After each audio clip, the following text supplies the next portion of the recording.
One of the questions we hear often from clients who reach out to us is, what is FINRA arbitration and how does it differ from court? If you're an investor and you lost money, chances are there was some wrongdoing involved, and one thing that might be able to help you recoup that money is a lawsuit. And so oftentimes that takes finding an attorney to assist you with that process. When you open an account with a brokerage firm as an investor, there is a FINRA arbitration clause, which means you cannot sue the broker in court. You have to sue them in FINRA arbitration. So in FINRA arbitration, rather than a judge and a jury deciding your case is decided by arbitrators.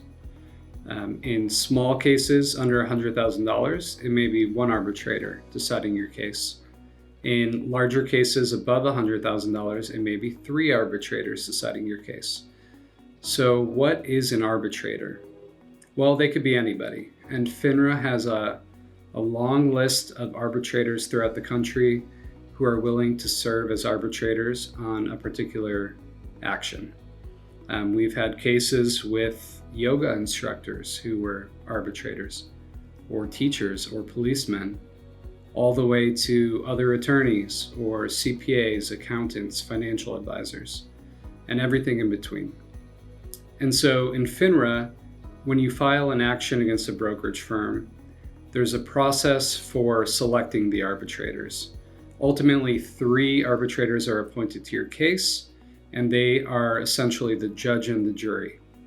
They decide whether you win or lose, whether the brokerage firm performed misconduct or did not. Other unique differences about arbitration: the rules of evidence generally do not apply. They're much looser.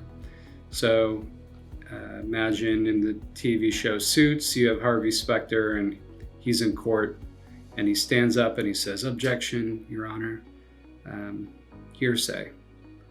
Well, in arbitration, generally that's not the case. It's much looser. And the point is that these 3 arbitrators want to hear all of the facts and all of the evidence and then make an impartial and equitable decision as to whether the investor was harmed and whether they're able to receive money from the brokerage firm or not. Now, there's a lot of pros to FINRA arbitration. Some of those pros include that it is much more cost effective for you, so it's less expensive than going to court. It also takes a lot less time than court typically does. Oftentimes you could resolve your dispute with the brokerage firm in as little as 12 months. Most arbitration actions are confidential, and so generally none of the information that occurs in the arbitration will get out to the public.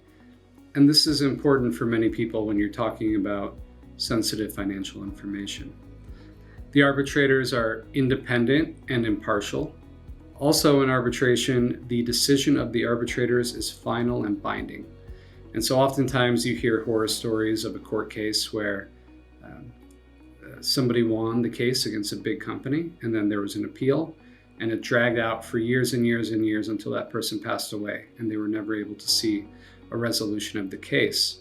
In arbitration, the awards are final and binding, and so it's much more quick and efficient.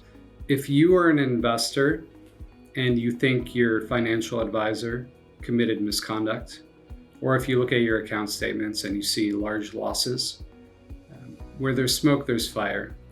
And we encourage you to contact an attorney who specializes in the field of representing investors against brokerage firms. Our firm, ChapmanAlbin, is located in Cleveland, Ohio. We're also licensed in California, Michigan, and other states. We have a nationwide practice. We represent investors all over the country. And so if you are an investor who believes they may have been harmed by their financial advisor, we encourage you to contact our firm for a consultation. We will do a deep dive into your situation and advise you as to whether we believe you have an action or not.